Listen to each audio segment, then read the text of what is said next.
최근 친밀한 관계에서 일어나는 교제폭력이 사회적 이슈가 되고 있습니다. 오늘은 교제폭력에 대해 민고은 변호사님 모시고 이야기 나눠보겠습니다. 안녕하세요. 네, 안녕하세요. 민고은 변호사라고 합니다. 저는 오늘 말씀드릴 교제폭력, 그리고 스토킹 범죄, 성폭력 범죄 등 젠더폭력 피해자 대리를 주로 하고 있는 변호사입니다. 교제폭력은 무엇이고 발생 현황은 어떤가요? 교제폭력을 과거에는 데이트폭력이라는 용어로 많이 불렀습니다.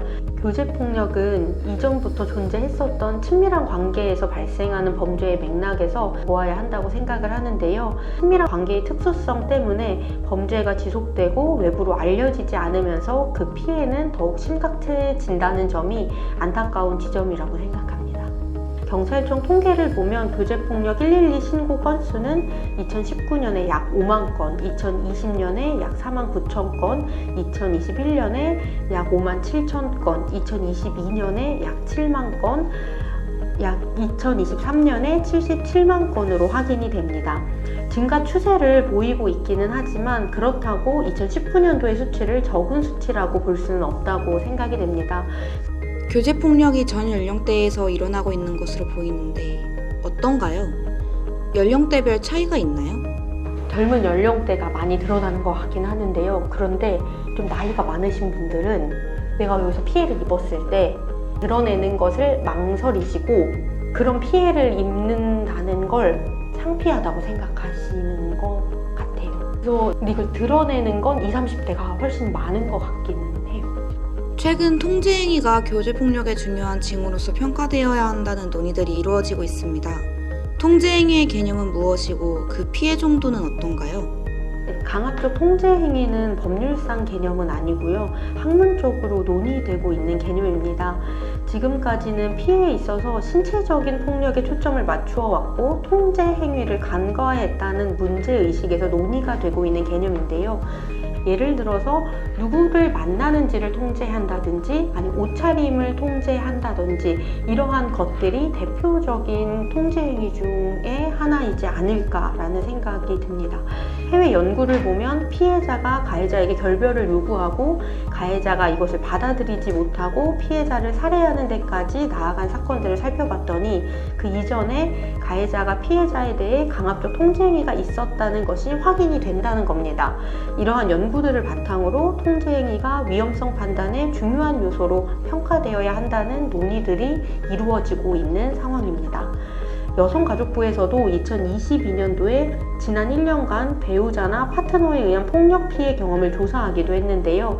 이때 여성 피해자의 경우 폭력 유형 중 통제 피해가 25.1%로 가장 많았습니다. 현재 우리나라의 교제폭력 관련법은 어떤가요? 현재 교제폭력을 의율하는 법은 없다고 보시면 되는데요. 그러니까 처벌이나 보호가 가능하기는 하지만 교제폭력이라는 관계의 특수성에 기반한 법은 없다고 보시면 됩니다. 그래서 처벌은 형법과 같은 이 기존에 있던 법률로 피해자 보호는 범죄 피해자에게 적용되는 범죄 피해자 안전조치를 적용하는 방식으로 이루어지고 있는데요. 이렇듯 친밀한 관계의 특수성이 고려된 법제화는 아직 이루어지지 않은 상황입니다. 반의사 불벌죄는 피해자가 처벌보란 의사를 밝히면 가해자가 처벌받지 않는 범죄다라고 이해하시면 될 것 같습니다. 교제폭력의 경우에는 그 관계가 고려되어야 하는데요. 즉 피해자가 밝히는 처벌보란 의사가 피해자의 진정한 의사가 아닐 수도 있다라는 점입니다. 그리고 가해자가 보복할 수도 있다는 생각에, 그리고 가해자가 자신뿐만 아니라 자신의 가족이나 지인들까지 알고 있어서 그 피해가 주변인에게까지 미칠 수 있다는 생각에 법원에 탄원서를 제출하는 것도 망설이게 되는 것이 현실입니다. 그렇다면 교제폭력과 관련해서 어떤 법과 제도가 필요할까요? 친밀한 관계의 특수성을 고려한 교제폭력의 법제화라고 생각을 하는데요. 교제폭력의 위험성은 관계에 기반하고 있기 때문입니다. 현재 가장 큰 공백은 피해자 보호 조치입니다. 그렇기 때문에 피해자를 실효적으로 보호할 수 있는 보호 조치에 대한 법률상 근거를 마련해서 국가가 보호 조치로서 더 큰 피해를 방지할 수 있도록 개입해야 한다고 생각합니다. 그리고 예방을 위한 노력이 이루어져야 한다고 생각합니다. 교육의 차원에서 건강한 관계 맺음에 대한 교육이 이루어져야 한다고 생각됩니다. 결국에는 보호 조치를 강화하는 방식이라고 생각이 되는데요. 지금 현재 우리 법에서는 특별한 보호 조치를 규정하고 있는 것이 가정폭력처벌법과 스토킹처벌법입니다. 그러다 보니 교제폭력 피해자에게 보호 조치를 적용하려고 했을 때 사실혼 관계는 아닌지를 검토해서 가정폭력처벌법을 적용시키거나 스토킹 행위나 스토킹 범죄가 있어서 스토킹처벌법상의 보호 조치를 적용할 수는 없는지를 검토하는 방식으로 교제폭력 피해자에게 보호 조치를 하고 있는 실정입니다. 물론 두 가지 다 불가능하다면 일반적인 범죄 피해자에게 적용이 되는 범죄 피해자 안전 조치를 적용을 하고 있는데요. 이렇게 보면 교제폭력 자체를 위한 그 보호 조치의 정도가 미흡할 수 있다는 한계가 있는 상황입니다.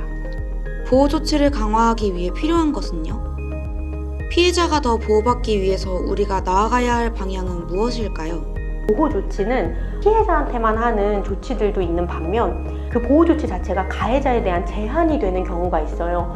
가해자가 행한 행위를 기초로 해서 향후에 가해자가 재범을 할 수도 있다, 피해자에게 위해를 가할 수도 있다라는 그러한 근거를 바탕으로 하는 거예요. 그런데 가해자가 어떠한 상황에서 재범을 할 것이냐, 어떠한 범죄를 저질렀던 성향을 가진 사람이 재범을 할 것이냐, 이 부분에 대한 연구는 지금 많이 부족한 것이 아닌가라는 생각이 들어요. 그럼 결국에 수사기관에서 법원의 결정이 필요한 보호조치를 신청을 할 때 법원을 설득할 수 있어야 하잖아요. 가해자에 대한 위험성을 판단하는 그러한 기준들에 대한 신뢰도를 높여나가야 하지 않을까라는 생각이 들어요. 가해자를 제한하는 방식의 보호조치가 수반되지 않으면 피해자에게 또 다른 피해를 유발하는 것을 막는 것이 어려움이 있지 않을까, 이러한 생각이 들고 지금 말씀드린 부분이 보호조치와 관련해서 더 나아가야 할 지점이라고 생각이 돼요. 친밀한 관계의 특수성을 고려한 교제폭력의 법제화와 보호조치의 강화, 가해자의 위험성을 판단할 수 있는 연구들이 필요하다고 답해주셨는데요. 그렇다면 통제행위와 관련해서는 어떤 법과 제도가 필요할까요? 무엇보다도 피해자 보호를 위한 보호조치 여부를 결정하는 데 있어서는 통제행위가 판단 요소로서 작용해야 한다고 생각합니다. 패턴화되고 반복적인 통제행위가 있었음이 확인된다면 피해자 보호조치가 작동해야 한다는 것인데요. 물론 보호조치를 어디까지 할 것인지는 각 사안에 따라서 개별적인 판단이 이루어져야 할 것입니다. 통제행위와 관련된 법을 시행하고 있는 나라들도 있나요? 영국에서는 가정폭력법에서 친밀한 관계의 폭력을 규율하고 통제행위도 범죄로 평가하고 있습니다. 스코틀랜드와 아일랜드, 호주에서도 이와 유사하게 규정을 하고 있습니다. 그리고 미국과 일본은 법률론이나 사실혼을 넘어서 교제관계, 친밀한 관계에서의 폭력을 법으로 규율하고 있는 상황입니다. 교제폭력 예방을 위해 사회적으로는 어떤 노력이 필요할까요? 다양한 측면에서의 노력이 필요하다고 생각이 되는데요. 피해자 보호를 위한 국가의 적극적인 개입을 위해서는 이를 위한 법률상 근거가 마련되어야 합니다. 그리고 교제폭력을 연인 사이의 사소한 다툼으로 바라보고 이것을 개인적으로 해결할 문제라고 생각하는 인식은 변화되어야 한다고 생각을 합니다. 사적인 영역에서 범죄 피해가 발생하고 있다면 그 지점엔 국가의 개입이 필요하다고 생각합니다.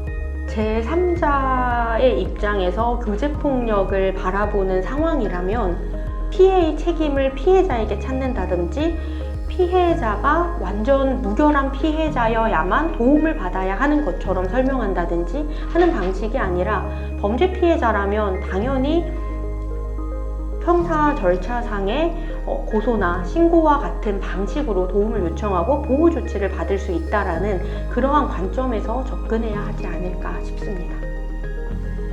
마지막으로 하고 싶으신 말씀이 있으실까요? 교제폭력이라는 것이 최근에 발생했던 범죄가 아니라 이전부터 계속 있어왔던 범죄인데 최근 수많은 언론사에서 교제폭력 사건을 보도하기 시작을 하면서 우리 사회 논의의 장에서 논의될 수 있게 되었다고 생각을 합니다.